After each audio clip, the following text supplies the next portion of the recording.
All right, so my Gen 1 Raptor, we're at 184,000 miles. I bought it with 179,000, but I've been trying to make it a point to drive it more and more because I just don't drive it that often, because I want to make sure there's nothing more wrong with this thing than I already know. But upon driving this thing more and more, I've noticed a few things that are wrong with it. One being our gas gauge. This thing right now, we're at quarter tank, all is well. Here's what's happening though. When I fill this thing up, I'm not getting a complete full tank. At least I'm getting a full tank per the gas pump. But on here, when I fill it up, we're only reaching like 3/4 full. Let me show you what I mean.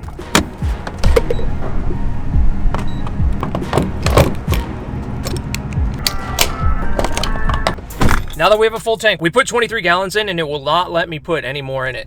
So right now, you can see we are setting at basically 3/4 of a tank. This is a 36 gallon tank, so it should be completely full. I probably had around, I would assume, maybe 10-ish, 7 gallons when it was at 1/4 of a tank. We are not getting a full reading, but I have a part at home that's like $35 that could potentially fix this. I don't know if it is. It's like a 50-50 odds that it fixes it. But for 35 bucks, this seemed like this is something that a lot of guys are doing just because they're having issues with like fuel related problems. I figured process of elimination. It could be the fuel sending unit, but for 35 bucks, I want to give it a shot. Stay tuned because we still have a couple other things that we're going to break down on this truck, and there's something else that's been going on, and it is a very annoying squeaking sound coming out of this thing. And also, what are you guys paying for gas? Right now here in Iowa, we're looking at $4.22 a gallon for 91. 93 is $4.32, so for 10 cents more. But I don't think going 93 benefits you. I think you're better off just to go 91, but then again, I don't really get too far into gas.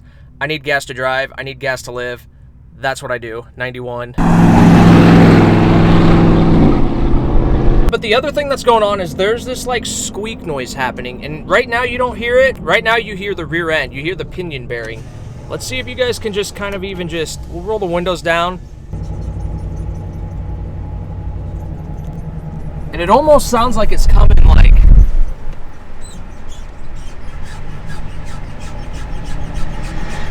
yeah, hear that? But what I'm thinking is it possibly could be something with the drive shaft, and it could be something with the U-joint, or it's something with that and the rear end, because we all know the rear end needs rebuilt. Now, full disclosure, the rear end's going to get rebuilt hopefully next weekend.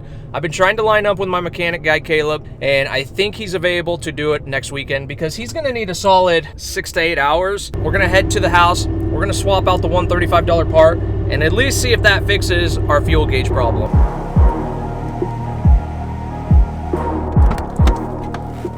Okay, so the next thing that we swapped out was this piece right here. This is like a $35 part. This is like the evap purge valve. Basically, in one sentence, this takes the fuel vapors that builds up in your vehicle and basically makes it so this way your truck burns them rather than waste them. What happens is these things go bad with time. And some of the issues that people have with this is either one, you fill up your tank and you kind of have a hard time starting your truck. This is going to usually take care of that unless you obviously need a fuel pump. There's been multiple guys that said this will actually fix that issue. The other thing, I've seen people say that it kind of fixes a rough idle. So if you have a little bit of a rough idle, it kind of smooths things out. I know with idles, that could be about anything. So I don't necessarily think that swapping this is going to be the key to my answer. I think at 35 bucks, it's worth replacing. And it's just that part right behind the throttle body.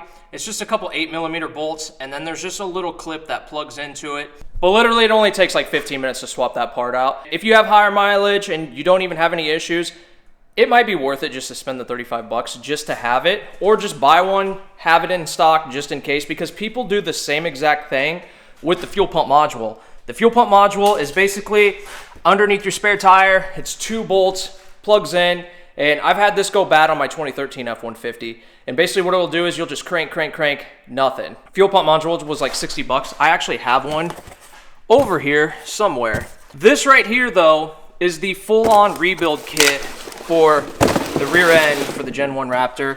Here's what a lot of guys are running. They are switching to this cover here. This is on Amazon. I'll link it below. This thing's going to hold a little more oil. You're going to be able to drain your oil so you don't have to take this off. Chances are, I don't know how long I'm going to have the Gen 1, but I don't even know if I'm ever going to benefit from having drain plugs. For a little over 100 bucks, this is kind of a cool piece. Go to Etsy, get this little SVT decal. I'm gonna have to cut it because it's for the WeatherTech floor mats. Everybody has been putting this little decal on it. I went with silver. I know a lot of guys do red. ARP bolts, that's for this. These were also off Amazon. You're gonna see these are actually saying Chevy rear end, but these are the ones for this. Link it below. All Motorcraft stuff, so these are seals. We have more parts over here. This right here is the IWE vacuum hose line. That's because mine is actually pinched. You might not be able to see it, but it got pinched in the past, so that definitely needs replaced. This wasn't that expensive, so we're gonna swap that out. A lot of dudes are switching to the lube blocker gasket when doing their rear end. That's not much more, so you might as well just buy it. Here's the fuel pump module. You can see there's just 2 spots for a bolt, simple little plug-in. There's literally guys keeping these like in their glove box or just at home because they're 60 bucks and it's just worth having it because it's probably gonna go bad. And this box right here, BL3Z, this is the full rear diff kit for the rear end. So we're literally doing everything in the rear end so it's fresh because I don't know how long I plan to keep this truck. Whatever happens, I want this truck to be solid and I want whoever has it in the future knows that they're buying a pristine Gen 1 with high miles.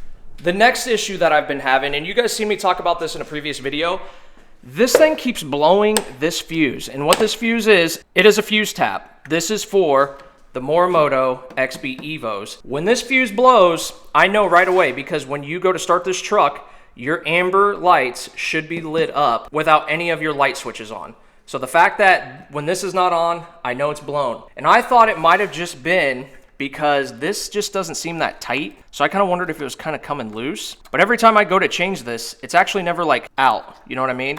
What I think is happening is when I remote start this truck, because when I remote start this truck, all of these lights come on. And I do have that module that gives you like 20 to 30% more light output. So I kind of wonder if this thing's just drawing a lot of amperage or if just something is chaotic wrong, but I have a new harness. I haven't swapped it out because I don't really think that's going to fix my problem. These don't stay on after I remote start the truck, or B, I know because the air conditioner doesn't work because the cooling fans won't kick on when that's blown.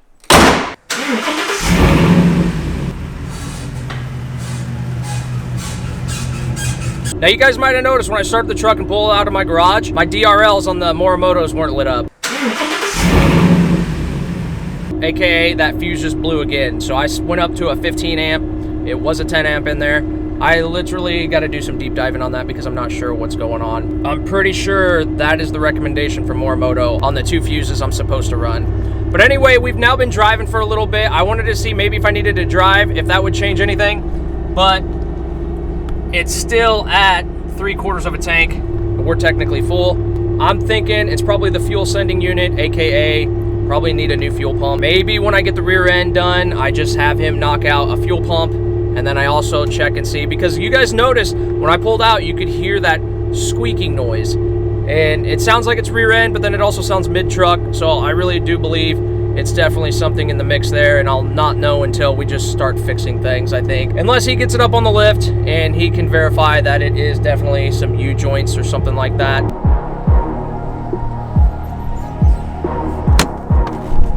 Realistically, we have gotten nowhere with the Gen 1, but the purge valve, I kind of knew going into it, it probably wasn't going to fix it. It was just something for 35 bucks that just made sense to replace because so many people are replacing it anyway. Why not? I just know that there's a lot of things that need maintenance on this thing because it's got 184,000 miles. So that's just one less thing. Let's just try and see if we can look under the truck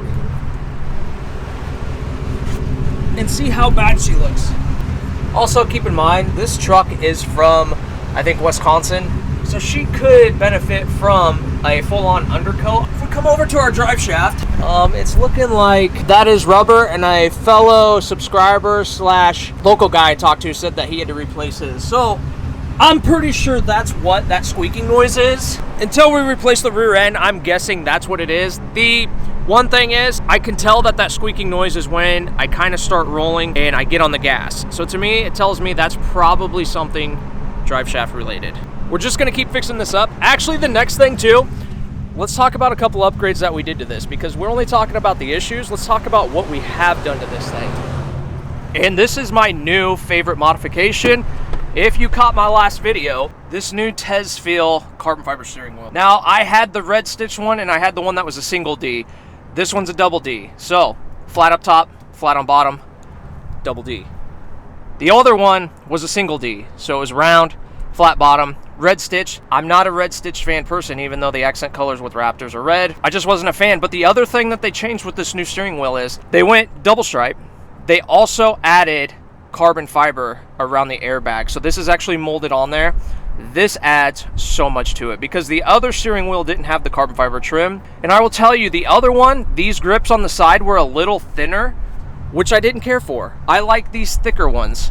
So overall, this one is $200 more because it is a overall better steering wheel than their other one. So if you have the $200 to spend, I would highly recommend going for this one. This thing feels so premium, and I'm telling you what, the white with the silver Raptor actually looks really good, and I think white would look in any color Gen 1 Raptor for that matter. This thing feels so much more premium than the one that they have for $300. And our next little upgrade, this sweet little tray. This is off of the Amazons, so I didn't have a tray and I kind of missed it. This one here, you gotta like grab it. So if you have a lot of stuff in there, it could probably be a little pain to take out. But this is cheaper than the OEM one. The OEM one was kind of pricey.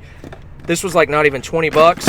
It is a full tray. It's better than having nothing, and it actually holds more.